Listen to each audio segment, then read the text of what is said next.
아무도 한순간이 인도의 가장 이성적인 젊은 예언자를 무너뜨릴 수 있을 것이라고 상상하지 못했다. 아비게아 아난드는 점성술 계산에 몰두하고 있었고 갑자기 앞에 펼쳐진 지도를 보며 얼어붙었다. 단호했던 표정이 사라졌고 눈은 마치 무시할 수 없는 무언가를 본 듯 크게 떠졌다. 그는 계속해서 메모를 하려 했지만 손이 떨렸다. 결국 모든 것을 내려놓았다. 두 손으로 얼굴을 감싸 쥐었고 조수들이 손을 댈지 물러설지 몰랐을 만큼 격렬하게 울기 시작했다. 뭔가가 그의 의식을 강력하게 관통한 것이었다. 한국이 그의 시야에 나타난 것이다. 그가 말하길 그가 본 것은 준비 없이는 밝힐 수 없을 정도로 긴급하고 위대한 것으로 2026년 한국의 운명을 바꿀 수 있다고 했다. 아비게아는 연약함 때문에 울지 않았다. 그는 곧 닥쳐올 사건의 엄청난 충격을 깨달았기 때문에 울었던 것이다. 그는 한 줄기 빛이 한반도 위로 열리는 것을 보았다. 그것은 그가 지금껏 별자리 지도를 통해 해석해 본 어떤 것과도 비교할 수 없는 빛이었다. 과거의 어떤 별 정렬도 그에게 이와 같은 반응을 일으킨 적은 없었다. 그는 여러 번 깊이 숨을 들이쉬며 평정을 되찾으려 했지만 실패했다. 목소리를 가다듬기 위해 눈을 감아야만 했다. 그리고 마침내 땅을 응시한 채 수천 년간 숨겨진 길이 깨어나는 것을 보았다. 고 선언했다. 건조하고 직설적이며 무서운 문장이었다. 분위기는 긴장으로 가득 찼다. 사람들은 설명을 기대했다. 아비게아는 마치 다른 사람들이 들을 수 없는 무언가를 듣는 듯 침묵을 지켰다. 이후 그는 천천히 고개를 들고 한국 지도를 가리켰다. 그의 목소리는 약했지만 확신에 차 있었다. 그는 에너지의 흐름이 형성되는 것을 보았고 그 흐름이 오래된 약속의 부활과 연결되어 있다고 말했다. 잠들어 있던 무언가가 돌아오고 있으며 이제 더 이상 무시될 수 없다고 했다. 그 계시의 중심에는 오래전부터 한국 어린이들에게 남겨져 온 어떤 신호가 있었다. 그는 지도를 가까이 가져오라고 요청했다. 손가락으로 천천히 지역을 따라 움직이며 설명했다. 새로운 세대마다 반복해서 나타나는 하나의 상징이 중단된 약속을 상기시키는 역할을 한다고 했다. 파란 점. 그는 이 단순한 디테일이 일반적인 점이나 출생 흔적이 아니며 그보다 훨씬 더 깊은 의미를 가진다고 확신했다. 그 순간은 그의 계시 중 가장 불안한 부분의 시작을 알리는 신호였다. 조수들은 아비게아가 그렇게 단호하게 말하는 것을 처음 보았다고 증언했다. 그는 파란 점이 고대의 기록이며 과거에 함께 걸어오다 어떤 이유로 분리된 민족이 남긴 흔적이라고 명확히 했다. 그 표식은 본래 하나였던 두 혈통 사이를 잇는 실로 존재하는 것이다. 그는 현대 세계가 이 상징의 원래 의미를 잊어버렸다고 설명했다. 그러나 상징은 자신의 목적을 잊지 않았다. 그 표식은 피부에서 사라질지라도 여전히 살아있으며 예언자는 이 마크가 보통 사람의 눈에는 보이지 않게 되어도 사람들 안에서 계속 작동하고 있다고 주장했다. 그리고 그 마크는 2026년에 완전한 힘으로 돌아올 것이며 그는 그 시기를 자신이 본 가장 강력한 전환점이라 표현했다. 그의 말이 이어질수록 방 안은 점점 조용해지고 작아지는 듯한 분위기가 형성되었다. 모두는 그것이 미신도 이론도 아니라는 것을 직감했다. 그가 말을 이어갈수록 그가 묘사하는 것이 피할 수 없는 무언가라는 사실이 더욱 분명해졌다.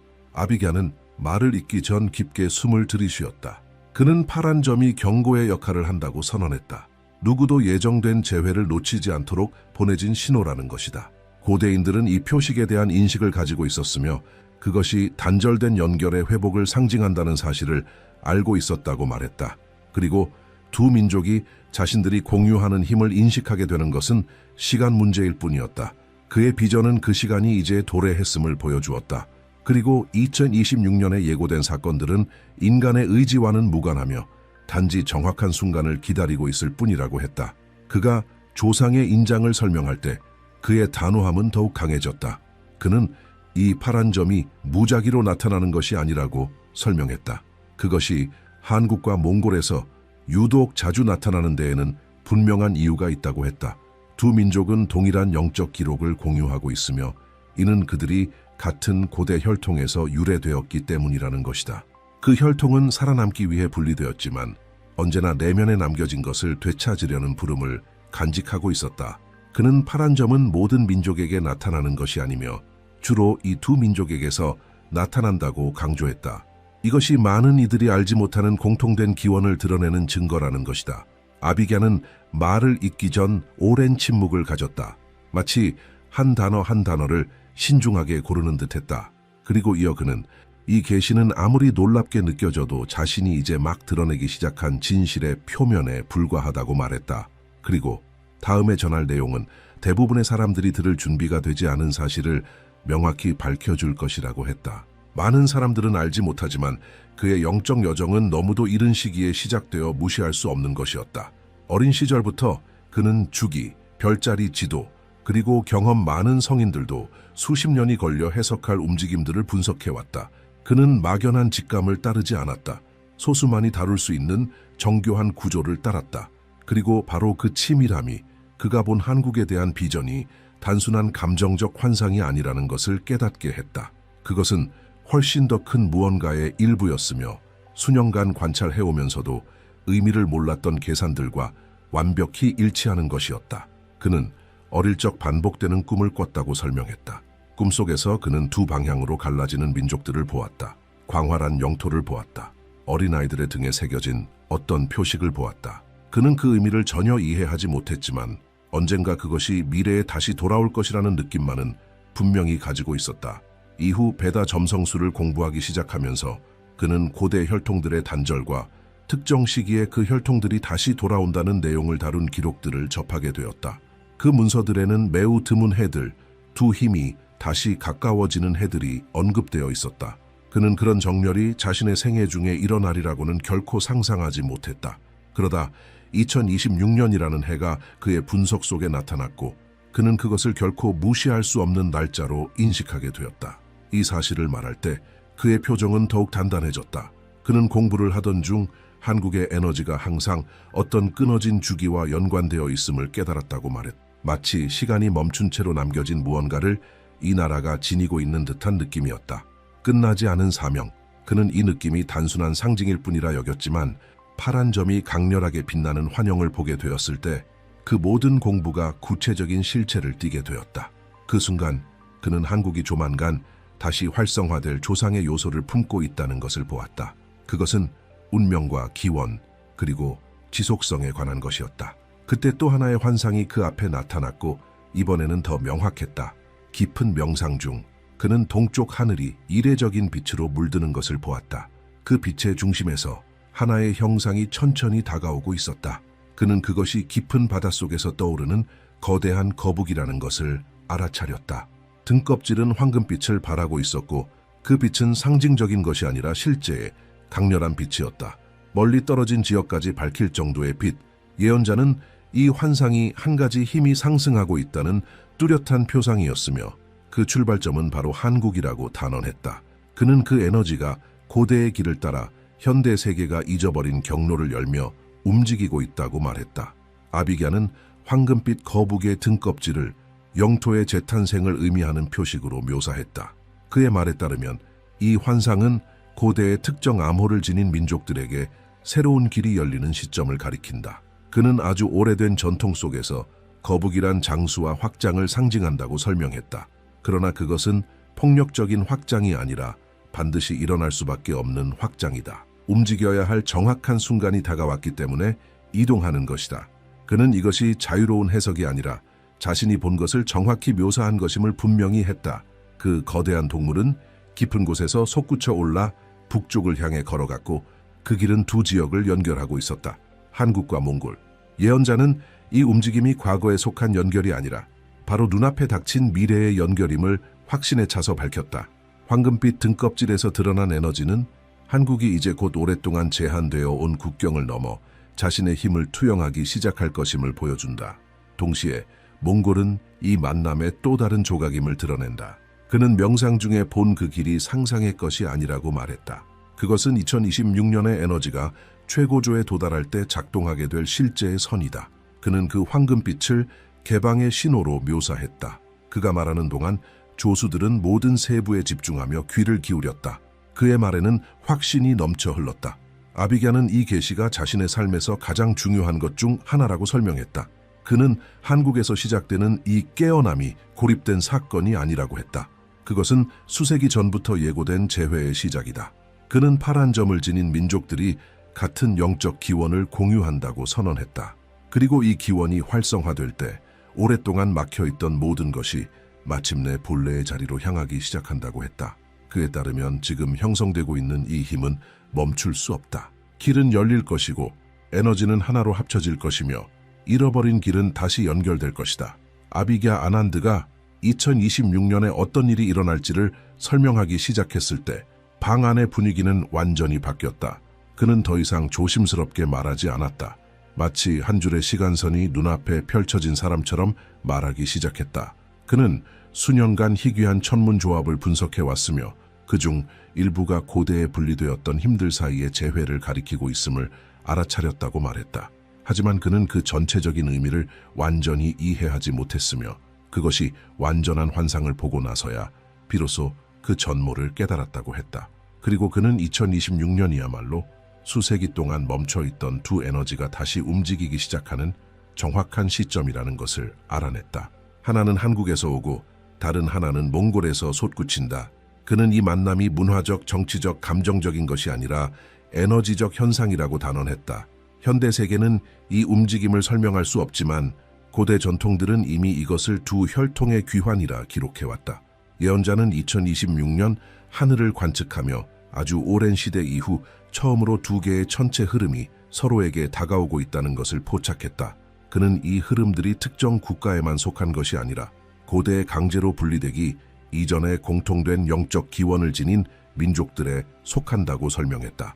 그는 이 힘들의 재회가 피할 수 없는 이유는 그것이 이미 시간의 순환 속에 각인되어 있기 때문이라고 했다. 그리고 이 활성화가 시작되면 그동안 미완성이었던 모든 것들이 정렬되기 시작한다. 그는 단호하게 말했다. 한국과 몽골은 서로를 보완하는 코드를 지니고 있으며 이 두 힘이 가까워질 때 두 민족이 스스로를 인식하는 방식조차 변화하게 된다고. 그때 아비갸는 이 민족들의 과거에 대해 본 것을 드러내기 시작했다. 그는 명상 중 머릿속에 선명하게 떠오른 장면들을 묘사했다. 추운 개활지에서 살아가는 거대한 공동체를 보았으며 그 지역은 오늘날 우리가 바이칼 호수 인근이라 부르는 곳과 가까웠다. 그는 사람들이 모닥불 주변에 둘러앉고 아이들이 천막 사이를 뛰어다니며 깨질 수 없을 듯한 강한 결속감을 느끼는 모습을 보았다. 그의 말에 따르면 이 공동체는 단 하나의 혈통으로 이루어진 민족이었다. 혈연, 영토, 풍습, 목적을 공유하는 하나의 민족. 그러나 그는 곧 피할 수 없는 분열의 순간을 보았다. 기후가 급격히 변했고 대지는 얼어붙었으며 자원은 부족해졌다. 이 큰 집단은 살아남기 위해 갈라설 수밖에 없었다. 한 무리는 남쪽으로 향했고 다른 무리는 북쪽에 남았다. 그는 이 결정이 선택이 아니라 생명을 보존하기 위한 필연이었음을 강조했다. 바로 이 분열의 순간에 인상적인 사건이 일어났다고 그는 말했다. 아비갸는 그 민족의 지도자들이 하나의 의식을 거행하는 모습을 보았다고 밝혔다. 그들은 이 분열이 소중한 기억들을 지워버릴 수도 있다는 사실을 알고 있었다. 그래서 하늘에 기도를 올렸고 언젠가 다시 하나가 되기 위한 약속을 남기기 위해 하늘의 신호를 요청했다. 그 신호는 미래 세대의 몸에 남을 표식이 되어야 했고 어떤 세월에도 지워지지 않아야 했다. 바로 그 순간 그는 파란 점이 아이들 몸에 새겨지는 환영을 보았다고 했다. 그 마크는 선명하고 강렬했으며 시간 너머를 관통하는 기록으로서 존재했다. 그것은 단 한 세대도 공통된 기원을 잊지 않도록 보장하는 표식이었다. 예언자는 수세기에 걸쳐 과학이 이 파란 점을 단순한 방식으로 설명하려 해왔지만 그것들이 진정한 이유를 외면했다고 지적했다. 그는 이 마크가 신비주의를 부추기기 위해 만들어진 것이 아니며 잊혀진 역사를 지키기 위해 남겨진 것이라고 단언했다. 그의 환영 속에서 그는 이 점이 갈라진 혈통에 속한 민족들에게서 더욱 자주 나타난다는 것을 확인했다고 한다. 바로 한국과 몽골. 이것이 왜 두 나라가 수천 년 동안 다른 길을 걸어왔음에도 불구하고 공통된 특징, 습관, 그리고 인식을 공유하고 있는지를 설명해 준다고 했다. 아비갸의 말에 따르면 파란 점은 과거에 속한 것이 아니다. 그것은 예정된 재회의 시점이 가까워졌음을 알리는 기억이자 신호이다. 그는 두 에너지의 재회가 2026년에 시작된다고 명확히 밝혔다. 왜냐하면 바로 그 해에 잠들어 있던 인장을 붙잡고 있던 에너지가 마침내 깨지기 때문이다. 그의 말에 따르면 이는 우연이 아니라 연속성이다. 더 이상 멈춰 있을 수 없는 하나의 주기가 완성되는 순간인 것이다. 그는 두 혈통이 다시 가까워지는 모습을 보았으며 마치 눈에 보이지 않는 힘이 이 과정을 인도하고 있는 듯 했다고 전했다. 그리고 그 순간이 오면 한국은 더 이상 수세기 동안 머물러 있던 물리적 역사적 경계 안에 머물지 않을 것이다. 한국은 움직일 것이다. 확장할 것이다. 오랫동안 내면에 존재했으나 아직 완전히 드러나지 않았던 어떤 것이 깨어날 것이다.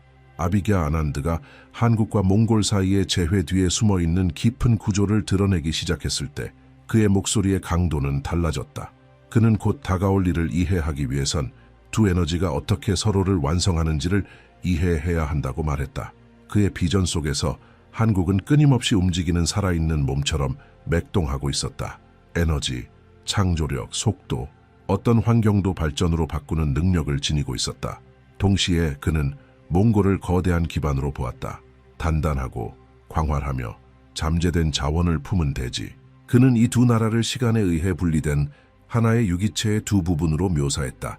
한국은 살아 움직이는 구조이고 몽골은 그것을 지지하는 기초였다. 그리고 이 둘이 가까워지면 놀라운 일이 일어났다. 유기체가 완성되는 것이다. 그는 이것이 단순한 영적 상징이 아니라고 설명했다. 실제로 관측 가능한 구체적인 에너지라고 했다. 그의 말에 따르면 한국은 빠르게 확산되는 역동성을 지니고 있다. 어떤 땅이든 추진할 수 있는 창조적 에너지. 그러나 그 에너지는 제한된 공간에 갇혀 있었고 국경에 의해 확장을 억제당하고 있었다. 반대로 몽골은 안정성과 넓은 공간, 그리고 풍부한 광물 자원을 지니고 있지만 움직임이 부족하다. 자극이 부족하다. 잠재력을 깨우는 요소가 부족한 것이다.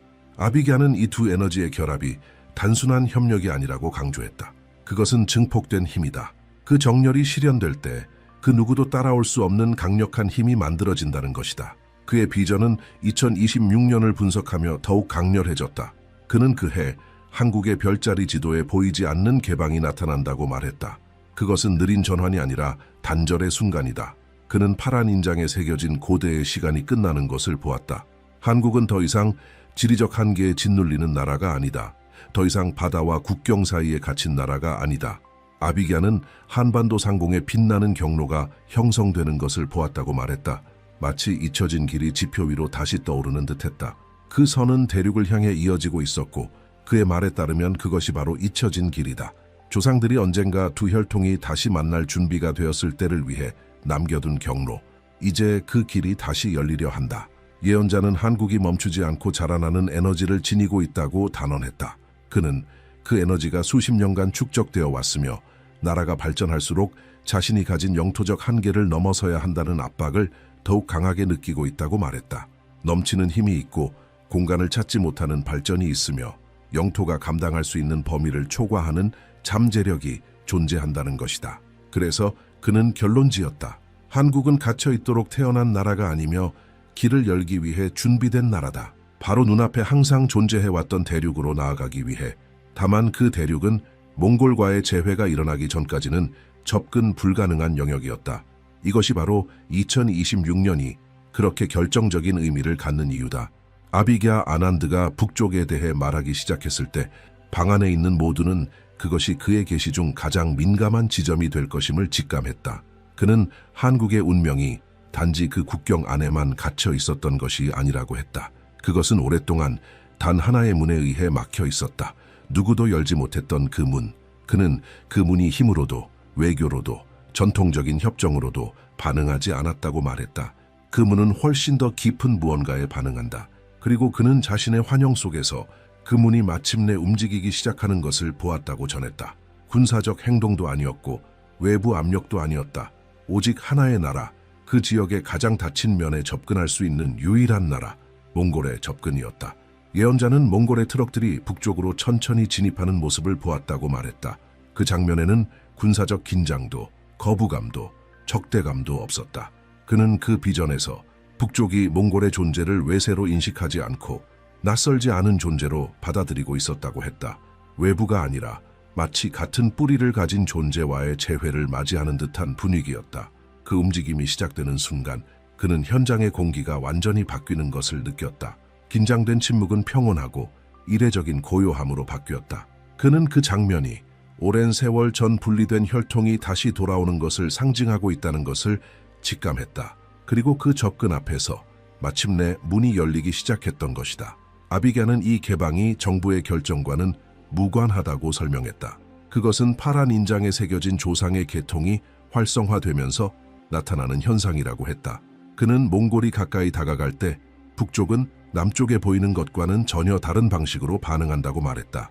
이 움직임은 양쪽에 잠들어 있던 요소들을 깨우며 기존의 방식으로는 결코 허물 수 없었던 장벽들을 무너뜨리는 힘을 발생시킨다고 했다. 그가 묘사한 개방은 점진적이지만 확고하다. 말이나 선언에 의존하지 않고 떨어져 있었으나 항상 연결되어 있던 두 에너지에 서로를 알아보는 힘에 의존한다.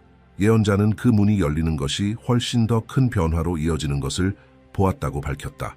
바로 한국이 육로를 통해 대륙으로 진입하는 장면이었다. 그는 경로들이 활성화되는 것을 보았고 기존의 구조들이 확장되며 새로운 통로들이 형성되는 것을 목격했다. 그가 본 장면에서 문이 열리는 순간이 비록 조용할지라도 그 순간부터 한국은 더 이상 지리적 한계에 의해 고립된 나라가 아니었다. 지리적 감금이 끝나는 것이다. 봉쇄는 사라진다. 그리고 이것이 바로 한국의 역사를 뒤바꿀 변혁의 시작이다.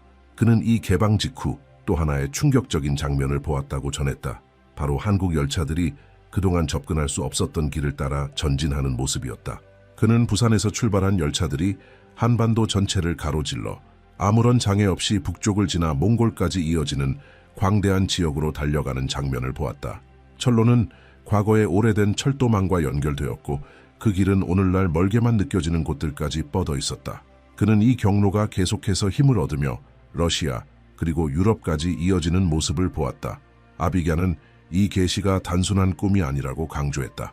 그것은 같은 인장을 지닌 두 민족의 재회로부터 시작되는 논리적인 흐름이다. 그는 한국이 하나의 육상 루트를 개척하게 될 것이며 이 루트는 한국의 경제 구조와 전략적 위치를 완전히 바꾸어 놓을 것이라고 말했다. 더 이상 바다에 의존하지 않고 더 이상 물류의 제약을 견디지 않으며 더 이상 돌아가는 길만을 선택하지 않아도 된다. 이제 한국은 대륙을 직접 관통하는 나라가 된다. 그는 이 변화를 현대 아시아 역사상 가장 거대한 전환 중 하나라고 표현했다. 예언자는 이 경로가 너무도 중요해져서 한국의 세계적 위상을 재정의하게 될 것이라고 설명했다. 그는 물류, 기술, 에너지, 지식의 흐름이 이 노선을 따라 움직이는 것을 보았고 세계적인 결정들이 이 새로운 축을 기준으로 이루어지는 장면을 목격했다. 기업들이 이 새롭게 열리는 길을 따라 이동했고 한국은 동서양을 연결하는 핵심 작전 기지로 기능하게 되었다. 그는 이 변화가 세계가 한국을 바라보는 시각을 완전히 바꾸어 놓을 것이라고 확언했다. 그는 이 경로가 단순한 물리적 통로가 아니라고 거듭 강조했다. 그것은 확장의 길이며 두 혈통이 분리된 그 순간부터 이미 예정되어 있었던 흐름의 실현이다. 아비게에 따르면 한국의 미래는 현재의 영토에 국한되지 않는다. 그것은 바로 이 조상들의 길이 다시 활성화되는 것과 직접적으로 연결되어 있다. 이 길이 열리는 순간부터 한국은 역사상 한 번도 맡아본 적 없는 훨씬 더 큰 역할을 수행하게 된다. 힘으로 이루어지는 것이 아니다. 피할 수 없는 필연으로 이루어진다. 아비게 아난드가 그의 계시의 마지막 부분에 도달했을 때 그의 목소리에는 더 이상 놀람도 망설임도 없었다. 오직 확신만이 담겨 있었다. 그는 지금까지 설명해온 모든 것이 비전의 절정이 아니라 한국이 세계 속에서 수행하게 될 진정한 목적의 시작일 뿐이라고 말했다. 그는 두 혈통이 재회하고 육상 루트가 열린 뒤 훨씬 더 크고 깊은 움직임이 나타난다고 했다. 그것은 경제나 영토 전략을 넘어서서 한국이 전 세계를 위한 영적 참조점이 되는 움직임이다. 아비갸는 2030년 이후 한국이 전혀 새로운 주파수를 방사하는 모습을 보았다고 했다. 그것은 물리적인 빛이 아니라 존재감이었다. 그는 서로 다른 대륙의 사람들이 한국을 찾는 장면을 보았다. 여행자들이 해답을 찾기 위해 도착했고 학자들이 연구의 방향을 바꾸었으며 젊은이들이 한반도에서 비롯된 사상 속에서 삶의 목적을 발견하는 모습을 보았다. 그는 이 장면을 피할 수 없는 깨어남이라 불렀다. 그의 말에 따르면 조상의 길이 다시 열리고 나뉘었던 혈통이 재결합하면 한국은 오랫동안 잠들어 있던 자신의 일부를 각성하게 된다. 그것은 기술도 부도 정치적 영향력도 아니다. 의식에 관한 것이다. 예언자는 이 깨어남이 일부 사람들만의 특권이 아니라고 말했다. 그것은 집단적 확장이다. 그는 한국이 변화하는 세계 속에서 중심을 잡아주는 균형점이 되는 모습을 보았다. 시민들이 다른 나라들에게 영감을 주는 가치들 주위에 자발적으로 결집하고 그들의 태도와 사고방식이 잔잔하지만 강한 물결처럼 퍼져나가는 장면을 목격했다. 그는 이 변화가 혁명처럼 격렬하게 일어나는 것이 아니라 한국이 겪어온 모든 여정, 전쟁, 재건, 극복, 부활, 그 모든 단계가 하나의 바탕이 되어 점차적으로 일어난다고 했다. 그리고 아비갸는 단언했다.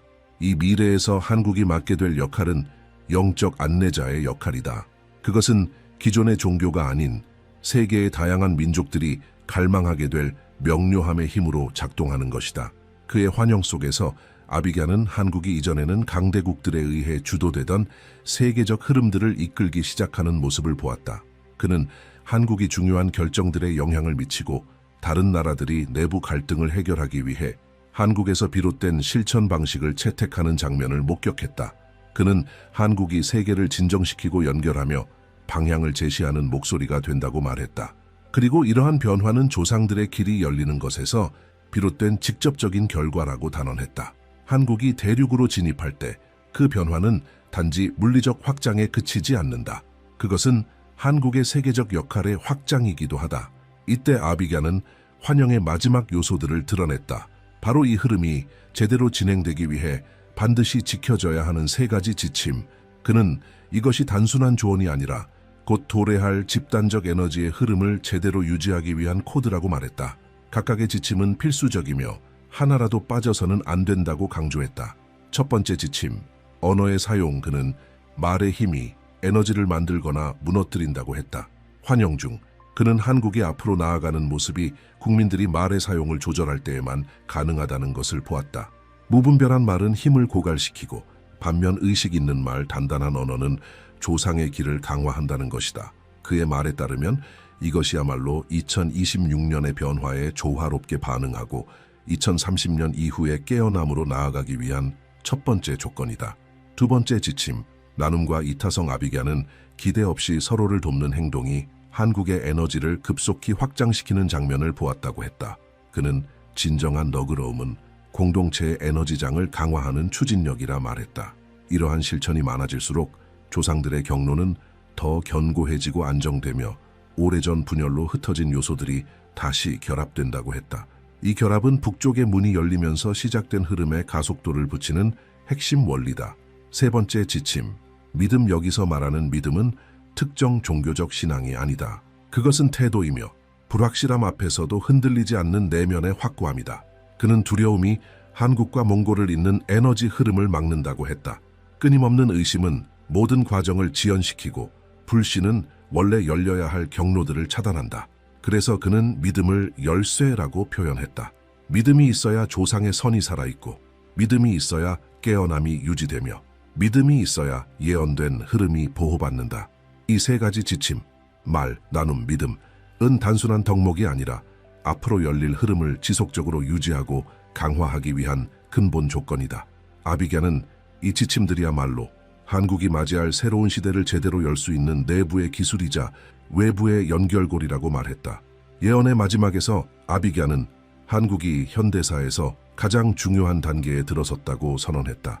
그는 징후는 이미 시작되었으며 앞으로 점점 더 뚜렷하게 나타날 것이라고 말했다. 그리고 이것을 단순한 호기심으로 바라봐서는 안 된다고 강조했다. 관찰하고 성찰하고 나누고 대화하고 입장을 세워야 한다. 그는 각 개인의 참여가 이 변화의 장착을 강화한다고 말했다. 누군가의 의견은 또 다른 누군가가 그 신호를 인식하는 데 도움이 된다. 그는 이렇게 마무리했다. 이 예고된 미래는 정부나 지도자들만의 몫이 아니다. 조상들과의 인연을 직간접적으로 지닌 모든 이들의 의식에 달려있다. 그리고 지금 벌어지는 일을 이해하고 있는 사람이라면 그 비전을 살아있게 유지할 책임이 있다. 왜냐하면 곧 다가올 이 움직임은 한반도를 넘어 세계 전체의 새로운 시대의 시작을 알리게 될 것이기 때문이다. 만약 이 계시가 당신 내면의 무언가를 건드렸다면 당신의 생각을 댓글로 남겨주세요. 당신의 말은 이제 막 이 여정에 들어선 이들에게 힘이 되고 방향이 됩니다. 공동의 인식이 확장될수록 이 길은 더 빠르게 열립니다. 또 다른 주제, 예언, 시나리오를 원하신다면 언제든 말씀해 주세요. 이 세계를 더 깊이 탐험할 새로운 이야기들을 함께 만들어갈 수 있습니다. 에드가 케이시의 예언을 연구하던 학자들은 어느 순간 세계의 통제를 벗어날 무언가가 다가오고 있다는 것을 감지했다. 그 감각은 뉴스나 정치 분석에서 비롯된 것이 아니라 오히려 불길한 우연에서 비롯되었다. K씨의 덜 알려진 여러 환상이 최근 사건들과 지나치게 명확하게 일치하기 시작한 것이다.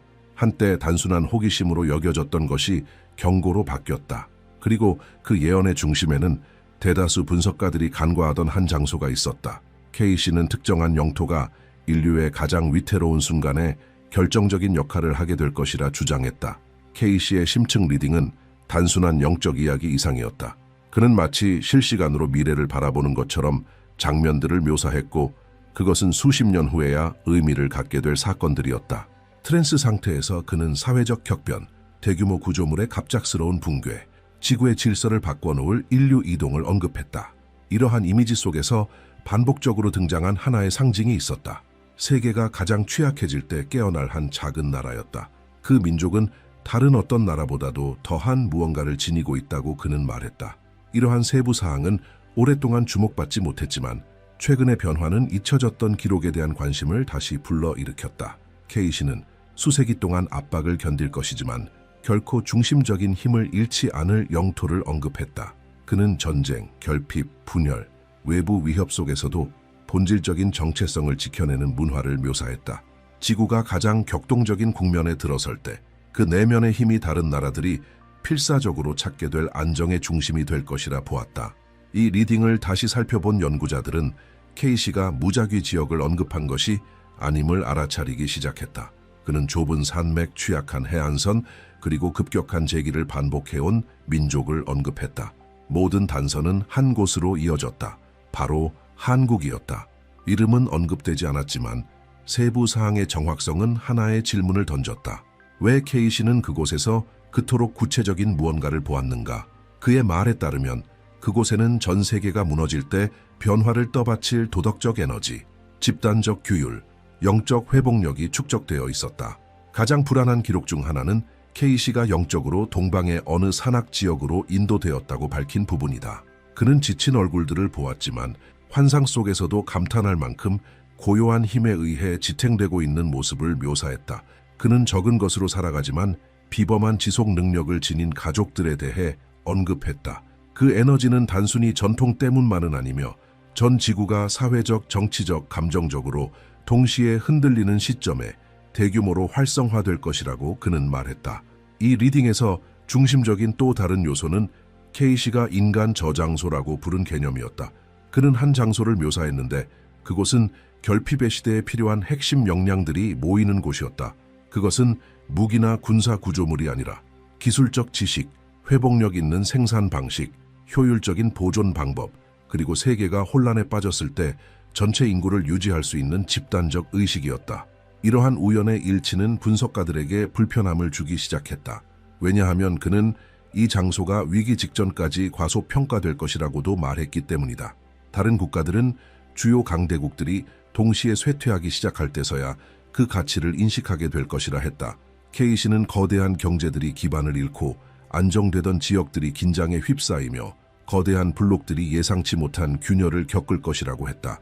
그 한복판에서 그의 예언에 따르면 한국이 생존의 중심축으로 떠오를 것이며 이는 기술적 준비뿐 아니라 정치적 기준으로는 설명할 수 없는 사회적 힘 때문이었다.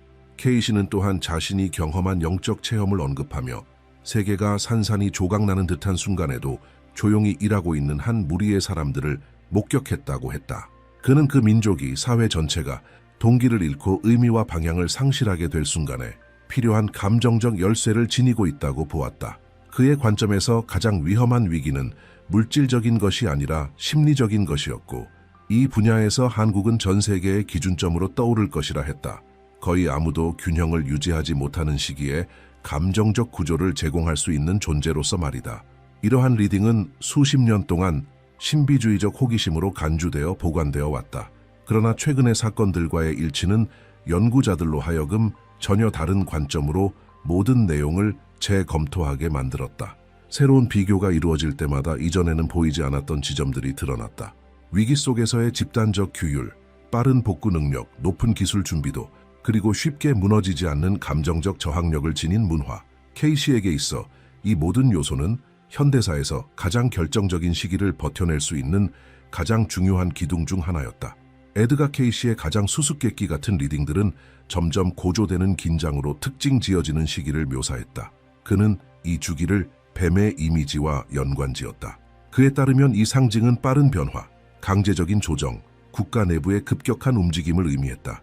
케이시에게 있어 뱀은 언제나 낡은 구조가 한계에 다다랐을 때 등장했다.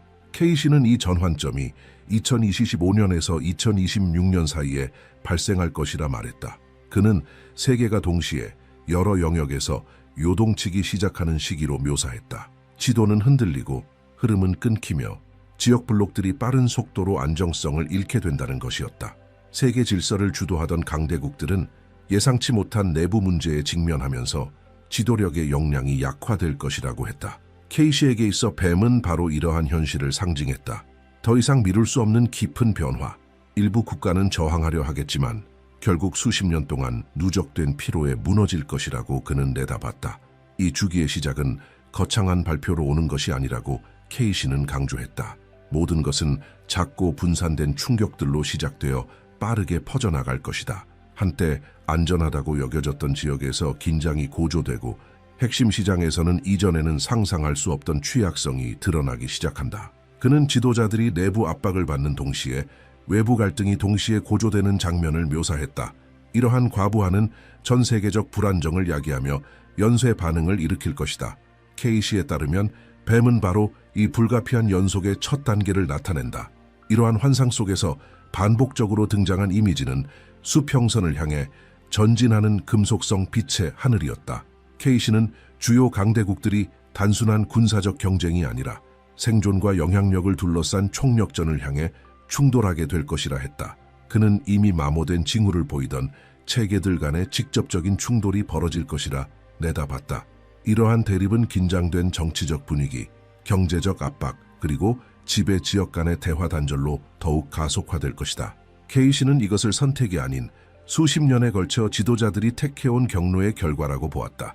그의 리딩에서는 서구가 내부 문제로 어려움을 겪는 동안 동방이 빠르고 단호하게 존재감을 확대하는 모습을 볼 수 있다. 그는 전통적 강대국들이 영향력을 잃고 그 빈틈을 다른 국가들이 차지하려고 시도할 것이라 말했다. 그로 인해 강한 경쟁 구도가 형성되며 세계 경제를 지탱해온 국경선 동맹 무역 경로가 변할 가능성이 높다고 보았다. 케이시는 이 시기에 군사적 긴장이 사회적 위기와 얽히며 지구 전체가 지속적인 경계 상태에 돌입하게 될 것이라 보았다. 모든 움직임이 위협으로 해석되며 이는 긴장 고조의 위험을 더욱 부추길 것이다. 일부 리딩에서 케이시는 북방의 한 서방 지역이 정치적 분열을 제대로 통제하지 못해 어려움을 겪는다고 묘사했다. 그는 내부 분열이 점차 세력을 얻으며 그 국가가 기존의 전통적 입지를 유지하기 어려워진다고 말했다. 이 약화로 인해 다른 지역들이 더욱 공격적인 방식으로 전진할 것이고 그것이야말로 세계적 영향력을 재편성할 수 있는 이상적인 시기라고 판단할 것이라 했다. 이러한 전진은 전략적 지역에서의 직접적인 충돌로 이어지며 장기화된 갈등의 위험을 크게 높일 수 있다. 케이시는 전 세계적인 인정을 요구하게 될 동방의 한 세력이 부상할 것이라고도 예언했다. 그는 빠른 움직임, 단호한 결정, 그리고 대규모 군사 확장을 묘사했다. 그의 리딩은 해양 영토, 산업지대, 국제무역의 접근 지점을 둘러싼 갈등이 점점 심화될 것임을 보여주었다. 이러한 충돌은 단순한 물리적 전투에 국한되지 않는다. 기술, 에너지, 영토를 둘러싼 경쟁이 함께 벌어지며 세계 전체가 예측 불가능한 반응이 일어나는 불안정한 판이 될 것이라고 케이시는 말했다. 이러한 비전에서 가장 긴장된 순간은 필수 해양 지역에서의 전면 봉쇄 위험이 언급될 때였다. 그는 거대한 선박들이 혼잡한 항로에 갇히고 각국이 자국의 보급로를 보호하려 할 것이라 했다. 이 움직임은 기본 자원에 대한 접근을 극도로 제한시키며 전 세계 인구 사이의 공포와 경쟁을 불러일으킬 것이다. 케이시의 환상 속에서 이 해상 봉쇄는 글로벌 위기의 가장 결정적인 단계 중 하나를 의미했다. 그것은 단순한 전쟁이 아니라 물류, 경제, 외교의 동시 붕괴였다. 케이시는 서구의 특정 지역 하늘이 짙은 연기로 뒤덮인다고도 묘사했다. 이는 장기화된 긴장과 내부 구조의 붕괴에서 비롯된 결과였다. 그는 인구가 심각한 불안의 나날을 견뎌야 하며 위기가 수년에 걸쳐 지속될 수 있다는 공포 속에 살아가게 될 것이라고 말했다. 이런 상황에서 세계 질서를 이끌던 강대국들조차 극심한 제약에 직면하게 된다. 전환은 고통스럽고 변화에 적응하지 못하는 상황이 혼란을 더욱 악화시킬 것이다. 케이시에게 있어 이것이 바로 뱀의 주기가 작동하고 있다는 가장 명확한 징후였다. 에드가 케이시의 예언 중 가장 놀라운 것 중 하나는 한국이 세계의 광범위한 위기 속에서도 이례적인 보호를 받게 될 것이라는 점이었다. 그는 파괴적인 사태가 벌어지는 와중에도 한국은 큰 피해를 피하게 될 것이라 보았고, 이는 단순한 운이 아니라 내부 원천이라 불리는 요소의 결과라고 설명했다. 그 원천은 가치관, 생활 방식, 그리고 공동체를 유지하는 실천들로 구성되어 있으며 국민의 감정적 안정성과 회복력을 강화하는 힘으로 작용한다고 했다. 케이시에 따르면 이 에너지는 세계가 가장 위태로운 국면에 접어들 때 강하게 활성화될 것이었다. 케이시는 한국이 살아있는 물이라 불리는 독특한 요소를 지니고 있다고 전했다. 이는 강이나 바다를 의미하는 것이 아니라 극심한 시기를 겪은 후에도 사회 구조를 재생할 수 있는 능력을 뜻했다. 그는 이 나라가 감정적 붕괴에 빠질 여러 국가들과는 달리 일종의 해독제를 지닌 듯한 민족이라고 설명했다. 종교나 신비주의를 언급하지 않으면서도 케이시는 이 힘이 수세기에 걸친 고난, 규율 극복의 역사가 집단적 정신을 형성한 결과라고 보았다. 그에게 있어 이 에너지는 세계적 혼란 속에서도 자연스러운 방어막이 될 것이었다. 처음에 학자들은 이 부분을 지나치게 상징적으로 여겼으나 케이시가 묘사한 내용이 실제 지표들과 일치한다는 점을 인식하게 되었다. 높은 사회적 결속력, 신속한 조직 능력, 그리고 고도의 기술 적응력, 이것이 그가 원천이라 부른 것이며 극단적인 시기에도 한국이 효율적으로 대응할 수 있게 해주는 내부적 도구들의 집합이었다. 그는 전 세계가 식량, 해상로, 공급망에 대한 접근을 잃게 될 때 한국은 붕괴하지 않고 스스로를 재조직할 수 있을 것이라 말했다. 당시에는 비현실적으로 들렸던 이 말이 오늘날에는 구체적 강점으로 여겨지고 있다. 케이시는 또 강대국들이 내부 위기를 겪는 순간 한국이 그 준비성과 회복력으로 인해 세계적 주목을 받게 될 것이라 했다. 그는 미래의 필수적인 기술들이 이 땅에서 나와 전 세계로 확산될 것이라고 했으며, 이는 자원 부족에 시달리는 국가들의 즉각적인 해결책을 제공하게 될 것이라고 보았다. 그가 언급한 해결책 중에는 물과 관련된 기술, 식량 생산, 현대 기후에 적응된 정화 방식 등이 포함되어 있었다. 그의 말은 기술적으로 정밀하지는 않았지만 현재 한국이 탁월한 역량을 보이고 있는 분야들을 분명하게 가리키고 있었다. 케이시는 대위기가 시작된 이후 몇 년간의 시기를 묘사하면서 세계가 전반적인 기근과 기본 생필품의 부족에 직면할 것이라고 경고했다. 그는 거대한 선박들이 지역 갈등과 전략적 봉쇄로 인해 오랫동안 정체되며 움직일 수 없게 될 것이라 했다. 이 병목 현상은 물류 붕괴로 이어져 특히 수입에 의존하는 국가들에 심각한 타격을 줄 것이라고 했다. 상황은 빠르게 악화되어 식량, 물, 의약품을 둘러싼 분쟁으로 번지며 지구 곳곳에서 사회적 긴장을 유발할 것이다. 케이시에게 있어 이 시점이 초기 주기에서 가장 혹독한 단계였다. 이러한 결핍은 단순히 갈등 때문만은 아니었다. 케이시는 극심한 기후 불안정이 원인 중 하나라고 지적했다. 그는 농업 지역들이 생산력을 잃고 광범위한 지역이 장기간 재배 불가능한 땅으로 변할 것이라 예언했다. 그 결과는 치명적인 조합이 된다. 전 세계 인구가 예전에는 필요하지 않다고 여겨졌던 대안을 필사적으로 찾게 될 것이라는 것이다. 이 흐름 속에서 케이시는 세계가 작지만 기술적으로 준비된 국가들에 주목하게 될 것이라고 말했다. 높은 효율성과 낮은 낭비로 고충을 해결할 수 있는 능력. 바로 그 지점에서 한국이 그의 환상 속에 등장했다.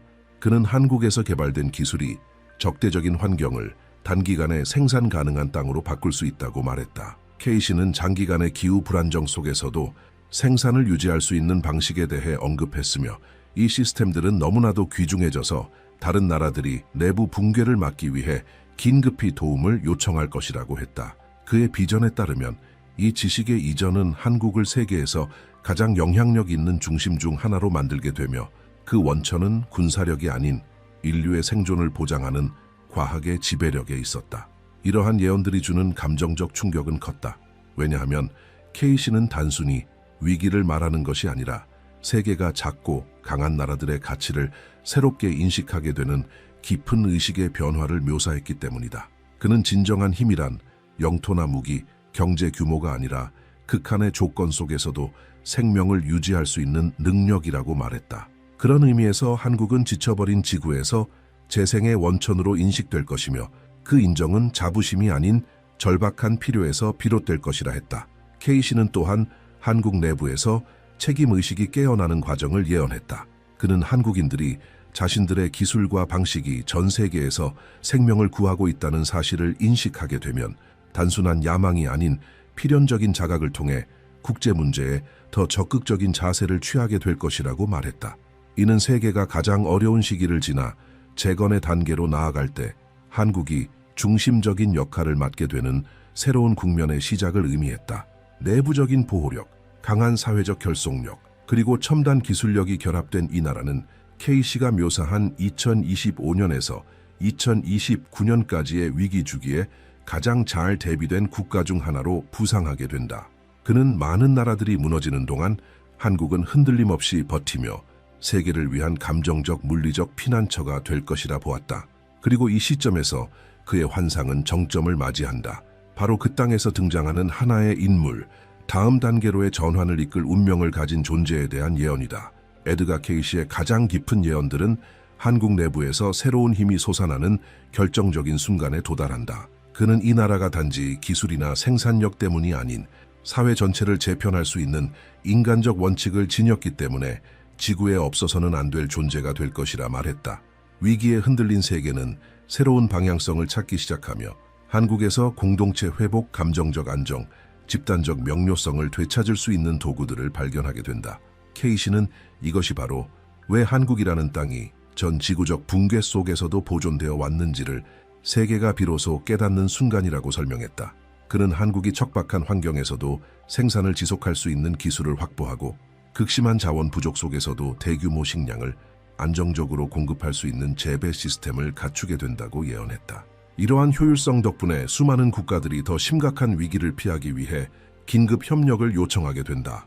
이 의존은 새로운 세계 권력 지도를 형성하며 한국은 국제적 결정의 중심에 놓이게 된다.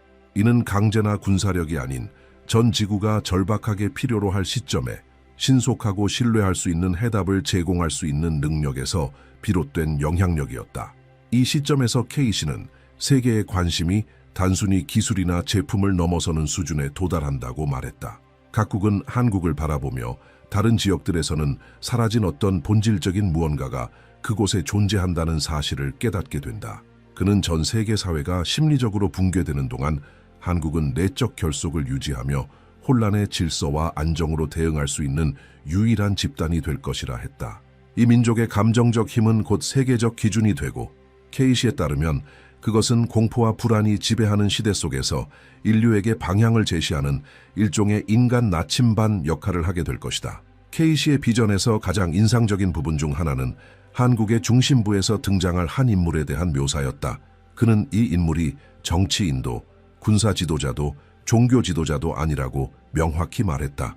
오히려 그는 소박한 배경을 가진 평범한 사람으로 인간의 고통을 덜어주는 방법을 연구하는데 인생을 바친 존재였다. 이 인물은 처음에는 조용히 세상의 이목에서 벗어난 곳에서 소규모 집단과 함께 활동을 시작한다. 그러나 시간이 흐르면서 그의 생각은 국경을 넘어 퍼져나가고 내적 위기에 시달리던 전문가, 정부, 공동체들로부터 주목받기 시작한다. K씨에 따르면 이 인물의 영향력은 권위가 아닌 명료함과 균형에서 비롯된다.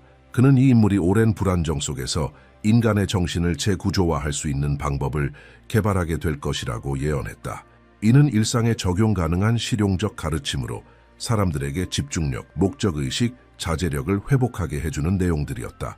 이 모든 것이 종교나 이념이 아닌 냉정하고 구체적인 현실 대응 지침으로 제시된다. 이 원칙들은 급속히 확산되며 내부 갈등이 고조되는 여러 국가에 도달하게 된다. K씨는 이 인물이 혼란에서 세계 재편으로 나아가는데 반드시 필요한 핵심 열쇠라고 말했다. 이 리딩에서 특히 인상 깊은 부분은 이 인물이 등장하게 될 시대적 배경이다. K씨는 세계가 근현대 역사상 가장 심각한 감정적 위기를 겪고 있을 것이라 했다. 혼란에 빠진 사회, 긴장이 일상이 된 가족들, 방향을 잃은 청년들, 삶의 의미를 잃은 성인들, 이러한 집단적 상태가 충동적 행동, 정신붕괴 국가 내 균열의 원인이 될 것이라고 했다. 바로 그 순간에 한국에서 등장한 이 인물이 정반대의 존재로서 출현한다. 그는 복잡한 말을 쓰지 않지만 그의 언어는 즉각적인 신뢰를 이끌어낼 힘을 지닌다. K씨는 또한 이 인물이 인정을 추구하지 않을 것이라고 말했다. 오히려 그는 권력이나 지위를 거부하며 사회 복원의 실질적 작업에만 집중하고자 한다. 하지만 위기의 규모가 너무 커짐에 따라 세계 곳곳의 사람들이 그에게 더 큰 역할을 요청하게 된다. 그의 사상은 대륙을 넘어 확산되며 인간의 공존, 회복, 감정적 재건을 주제로 한 중요한 논의에 깊은 영향을 미치게 된다. 많은 연구자들은 이 예언이 수십 년간의 불안정으로 지친 세계 사회를 이끌 준비가 된 일종의 글로벌 멘토를 묘사하고 있다고 해석한다. 이 인물의 등장은 한국 내부에도 강력한 변화를 촉발하게 된다. K씨에 따르면 국민들은 자신들이 지닌 책임이 단순한 국경을 넘어선다는 사실을 자각하게 된다. 한국이 주목받게 되는 이유는 주도권을 원해서가 아니라 세계가 생존을 위해 반드시 필요로 하는 도구를 보유하고 있었기 때문이라고 그는 강조했다. 이러한 인식은 집단적 목적의식을 불러일으키며 한국은 감정적 사회적 재건을 위한 글로벌 이니셔티브에 더 깊숙이 참여하게 된다. 이는 국제관계에서의 새로운 국면을 여는 시점이 된다. 다른 나라들은 자국 내 인구의 정신적 회복과 재조직에서 나타나는 실질적 성과를 지켜보며 한국을 더 이상 부수적인 존재가 아닌 필수적인 참조점으로 보게 된다. K씨는 외국 대표단들이 한국을 직접 방문해 어떻게 이 사회가 감정적 혼란 속에서도 내부 안정을 유지할 수 있었는지를 배우려 할 것이라 전했다.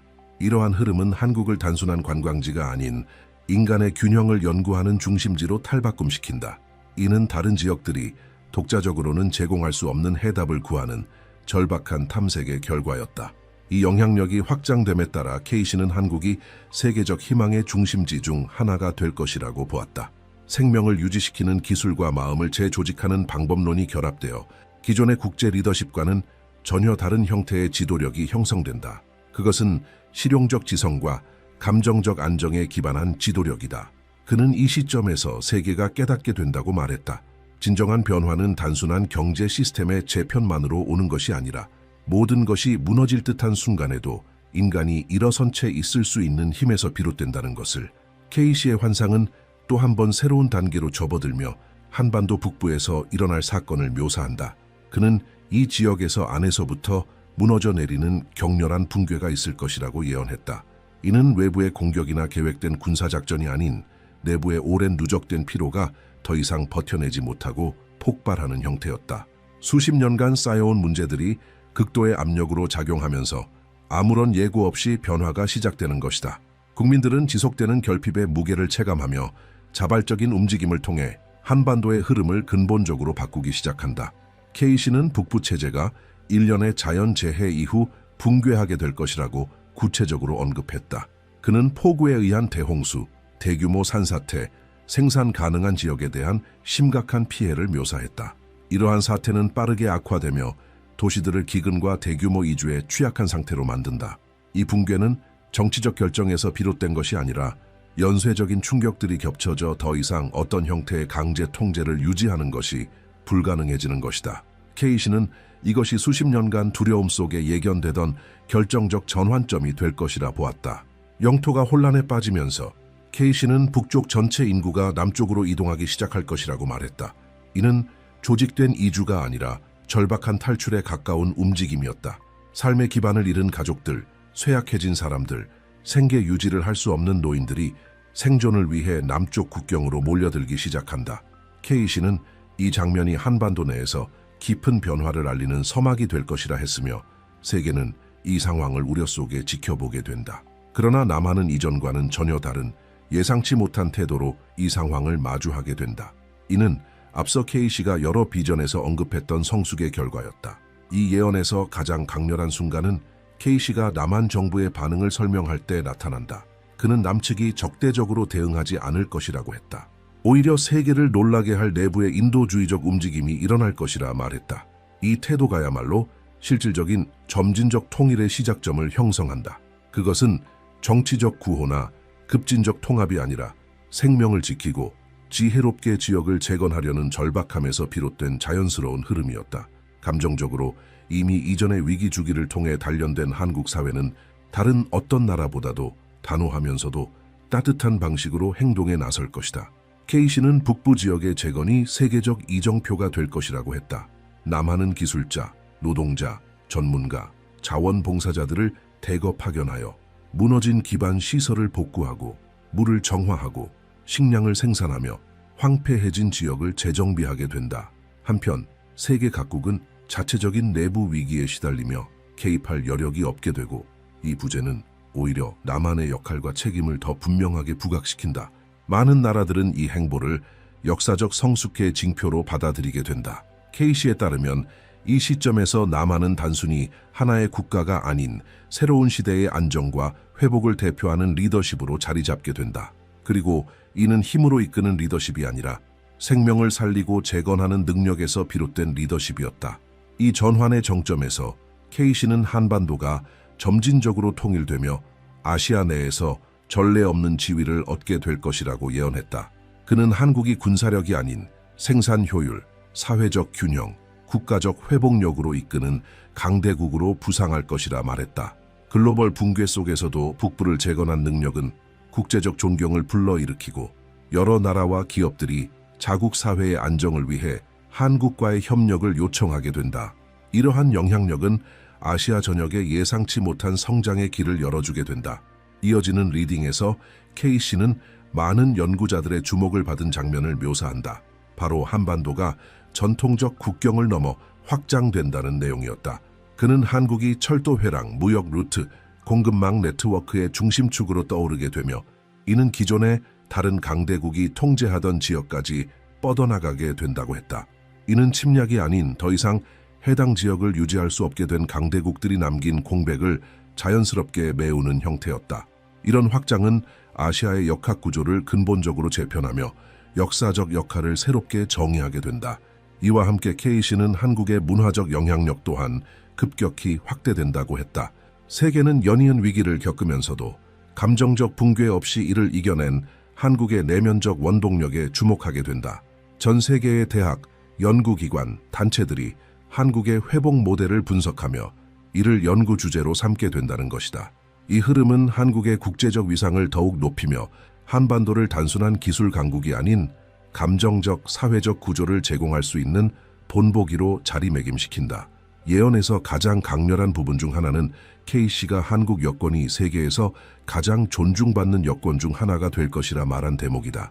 그는 전 세계에서 한국 시민들이 존경과 환영 속에 받아들여지게 될 것이라 했으며 그 이유는 한국이 신뢰 가능하고 생산적인 확고한 리더십을 대표하는 국가로 인식되기 때문이었다. 이는 끊임없는 붕괴의 시기에 전 세계가 필요로 하는 안정성의 상징으로 기능하게 된다. K씨는 이것이 아시아의 전면적 전환을 상징하는 중요한 지점이라고 설명했다. 더불어 K씨는 한국의 부상이 아시아 역사에 새로운 장을 연다고 보았다.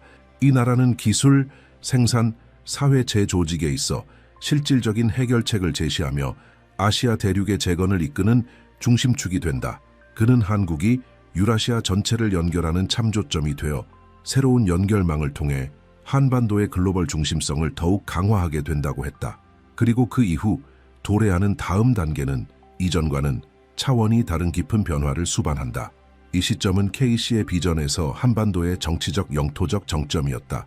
세계적 위기가 기존의 질서를 무너뜨리고 세계 균형이 완전히 재편되는 시기에 한때 과소평가되던 한국이 핵심 역할을 맡게 되는 것이다.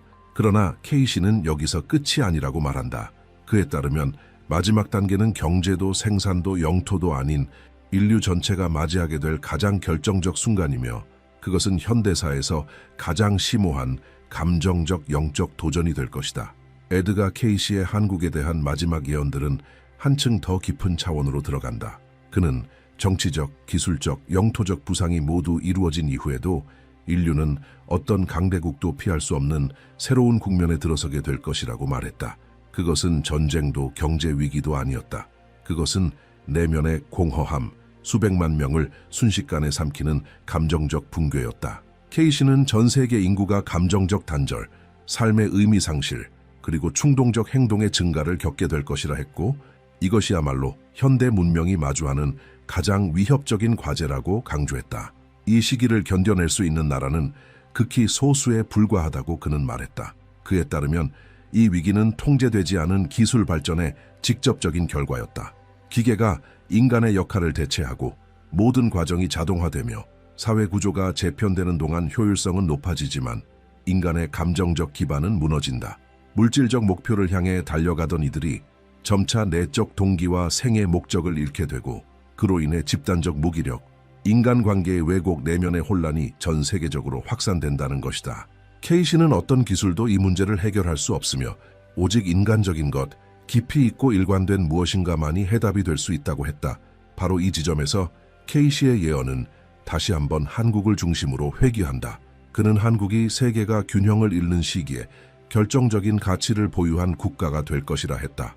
공동체 의식, 연장자에 대한 존중, 사회적 규율, 그리고 감정 회복 능력, 이러한 요소들이 한반도를 치유의 중심지로 만든다고 그는 말했다.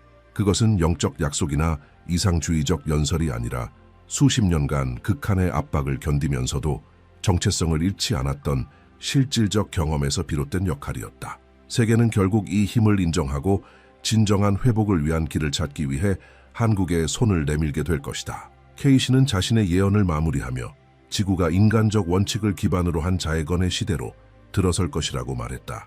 그는 감정적으로 자신을 재정비하는 법을 배운 사회들이 역사의 다음 단계를 이끌게 될 것이라 예언했다. 그리고 그 중심에 회복력 규율 공동체 의식을 지닌 나라로서 한국이 자리하게 된다고 했다. 한국은 인간적 균형의 글로벌 리더로 인정받고 내적 구조를 재정립하려는 수많은 국가들의 본보기가 된다. 이것이 바로 케이시가 묘사한 예언 주기의 마지막 지점이다. 이 예언들은 단지 지정학적 변화에 국한되지 않음을 분명히 한다. 그것은 감정적, 사회적, 도덕적 차원의 근본적인 전환이다. 수십 년간의 시련을 통해 단련된 한국은 생존과 조직의 상징이 되며 위기로 지친 전 세계는 그 한반도에서 새로운 삶의 방식을 찾게 된다.